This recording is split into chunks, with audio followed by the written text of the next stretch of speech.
You're listening to Big World Network.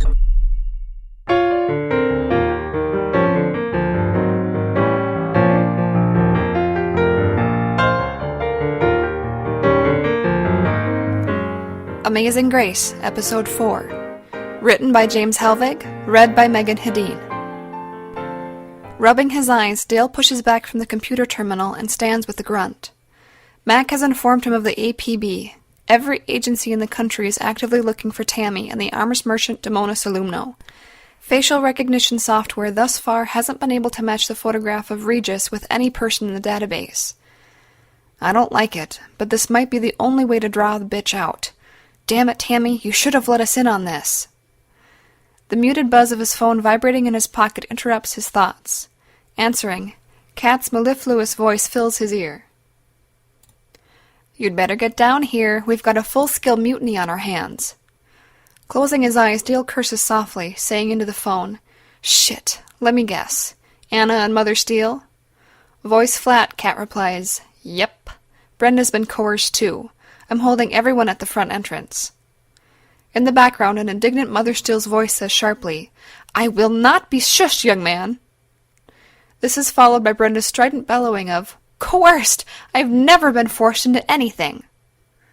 Breaking into a trot, Dale growls sharply, On my way, before snapping the phone shut and increasing his pace. Jorge enters the main room warily, having been summoned by a curt text message.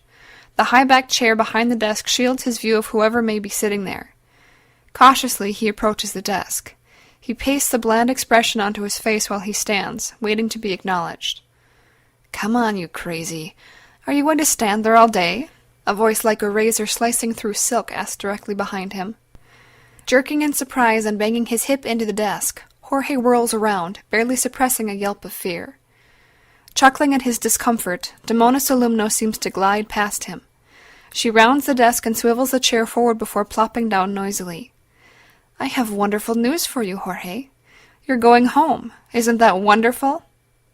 Swallowing bile, Jorge answers quietly, You don't need me anymore?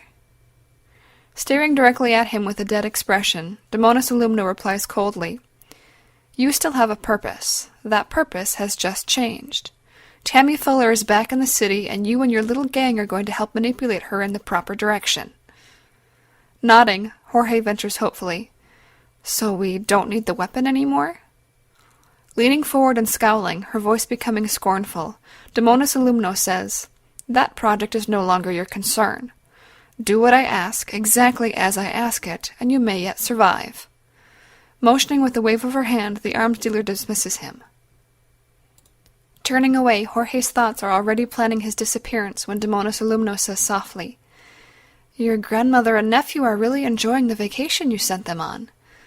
Do not disappoint me, Jorge. Remember the flowers. Stopping in mid-stride, his heart beats wildly. Feeling sick to his stomach, Jorge turns back.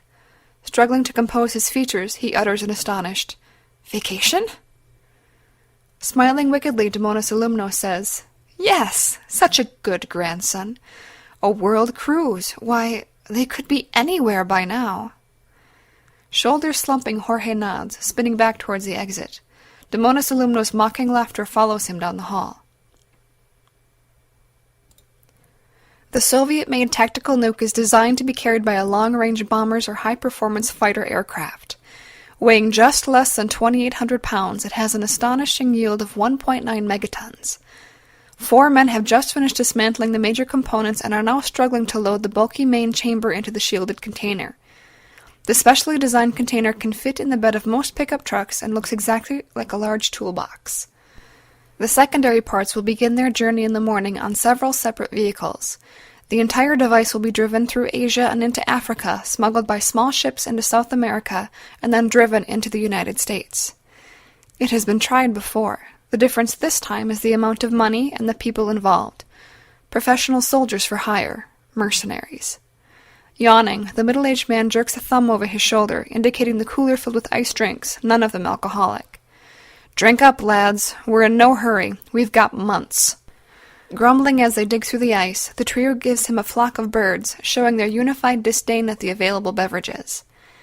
The grin never reaching his eyes, the lead man shrugs, telling them all, "No worries. When we're done, we'll buy our own bar." Arriving at the first-floor landing, Dale inclines his head at the team of annoyed security men who are blocking the main door. They depart, leaving the irate women holding their bags and glaring at his approach. Kat unobtrusively assumes a position at the rear of the rebellious mob. Returning their glares with one of his own, Dale places his hands on his hips and frowns as Mother Steele stomps closer to stand facing him. "You want to tell me what's going on here, Nancy?" he asks stonily. Angry and struggling to compose herself, Mother Steele answers briskly, "You know what's going on here, young man. We've already discussed going back to New York to help find Tammy. You told us you'd consider it. That was days ago." Resisting the urge to roll his eyes, Dale sighs loudly, pacing around the older woman to face the group. "I'm still considering it." Pointing his finger at each woman in turn, he continues, "Each of you knew the rules going in when you came here. I can't protect any of you if you leave, and you all know damn well that psycho would just love to get her hands on you." Anna steps forward, looking guilty about the hurt expression on her uncle's face. "We know, Uncle Dale. We just want to help. If being baked is what needs to be done, then I want that. I can't just sit here and let Mom do this alone. None of us can."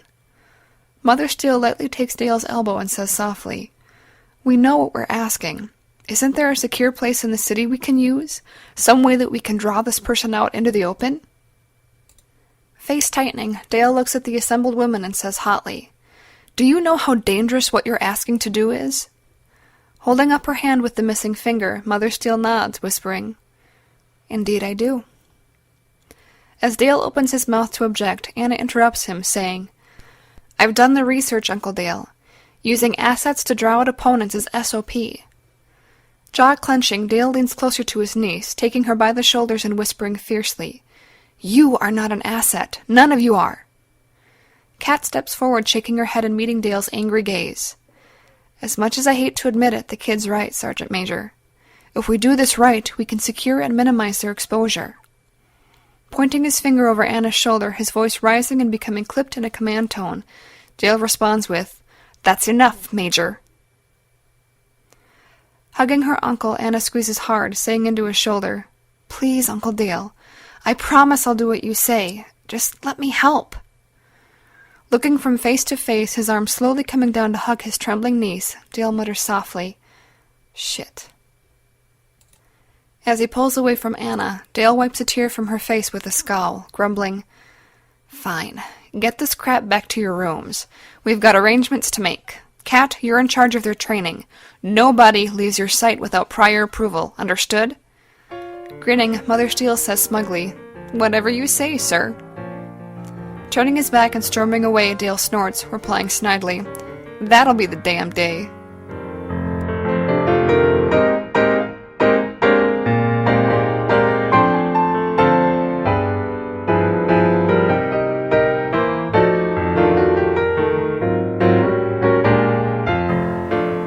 This has been a presentation of Big World Network.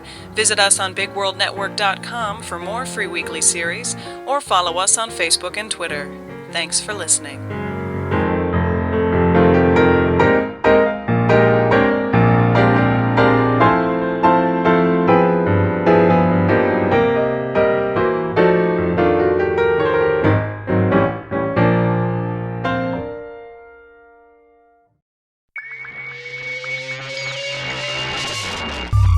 You're listening to Big World Network.